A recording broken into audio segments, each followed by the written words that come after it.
అంబేద్కర్ గారి రాజ్యాంగ రచకుడు.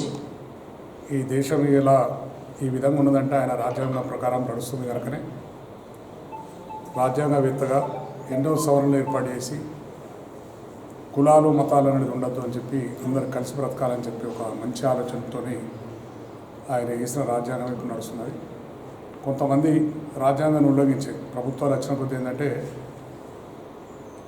రాజ్యాంగాన్ని ఉల్లంఘించాలి అని చెప్పే ఆలోచనలు కొన్ని ప్రభుత్వాలే కనుక ఎప్పటికి కూడా అంబేద్కర్ గారి రాజ్యాంగాన్ని నమ్మిన వాళ్ళే మనం అందరం కూడా ప్రపంచంలో ఒక మనుషులకు బతుకుతామన్న మంచి ఆలోచనతో ఈరోజు వారి వర్ధంతి జరుపుకుంటున్నాం. వారిని ఎప్పుడు కూడా జ్ఞాపకం ఉంచుకొని వారు రాసిన రాజ్యాంగం ప్రకారం అడుగుజాడలు నడిచే రాజకీయ నాయకులు కానీ ప్రజలు కానీ ప్రతి ఒక్కరికి కూడా వారు ఏదైతే పొందుపరిచిన రాజ్యాంగం ప్రకారం ముందుకు పోవాలని చెప్పి కోరుకుంటున్నాను. వారికి వర్ధంతి దినోత్సవంగా వారికి ఇలా వేడుకోని చెప్పి వర్ధంతి కార్యక్రమం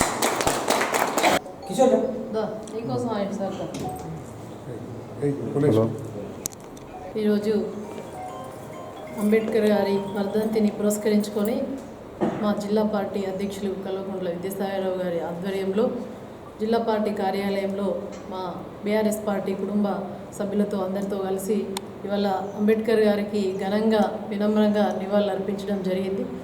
ఇవాళ వర్ధంతి సందర్భంగా మనం గుర్తు చేసుకోవాల్సిన అవసరం ఎంతైనా ప్రపంచంలోకెల్లా అతిపెద్ద రాజ్యాంగం ఏది అని అంటే భారతదేశంలో రచించినటువంటి అంబేద్కర్ గారు రచించినటువంటి భారత రాజ్యాంగం అని గర్వంగా చెప్పుకోగలిగిన మనం స్వతంత్రం ఆనాడు 1947లో వస్తే ఇవాళ స్వేచ్ఛగా ఒక మనిషిగా జీవించే విధంగా హక్కులు కల్పించినటువంటి ఒక ఆరాధ్య దైవం అంబేద్కర్ గారు అని చెప్పేసి గొప్పగా చెప్పుకుంటాం.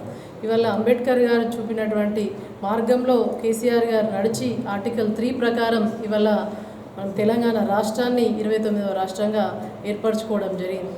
మరి ఏర్పరచుకున్న తెలంగాణ రాష్ట్రాన్ని మరి బాగు చేసుకోవాలి అని చెప్పేసి మరి చూసుకున్నటువంటి ఎన్నో అసాధ్యం అనుకుని సుసాధ్యం చేసినటువంటి నాయకుడు కేసీఆర్ గారి మార్గంలో 10 సంవత్సరాలు సాధించుకున్న తెలంగాణ పదిలంగా ఉన్నది.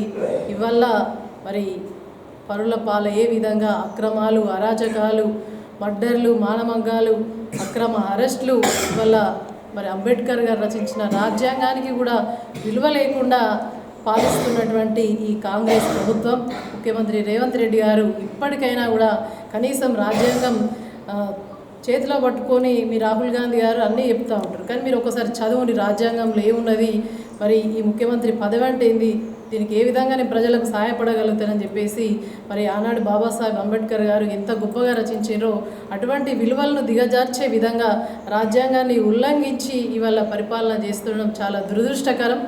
మరి తెచ్చుకున్న తెలంగాణను గద్దలపాలు చేసిన విధంగా ఉన్నది. వల్ల శాంతి భద్రతలు కూడా పరిరక్షణలో లేకుండా చేస్తూ ఉన్నాడు. ఇది ఎంత ఘోరంగా నడుస్తుంది పరిపాలన అని అంటే అంబేద్కర్ గారు ఉంటే వాళ్ళ ఆత్మ వారి యొక్క శాంతి ఆత్మ ఘోషించే విధంగా ఇలా పరిపాలిస్తూ ఉన్నారు. ఏదేమైనా కూడా అంబేద్కర్ గారు రచించిన రాజ్యాంగాన్ని మరి దృష్టిలో పెట్టుకొని కేసీఆర్ గారి నాయకత్వంలో మేమందరం కూడా ప్రజలకు రావాల్సినటువంటి హక్కులు మేమందరం కూడా వారి పక్షాన ఉండి పోరాడతాం. మేము ఇవాళ వారి వర్ధంతి సందర్భంగా వారు ఇచ్చినటువంటి హక్కులను కాపాడుకుంటూ మరొకసారి మా అందరి పక్షాన కూడా ఘనంగా మరి నివాళులు అర్పిస్తూ ఉన్నాం. Thank you.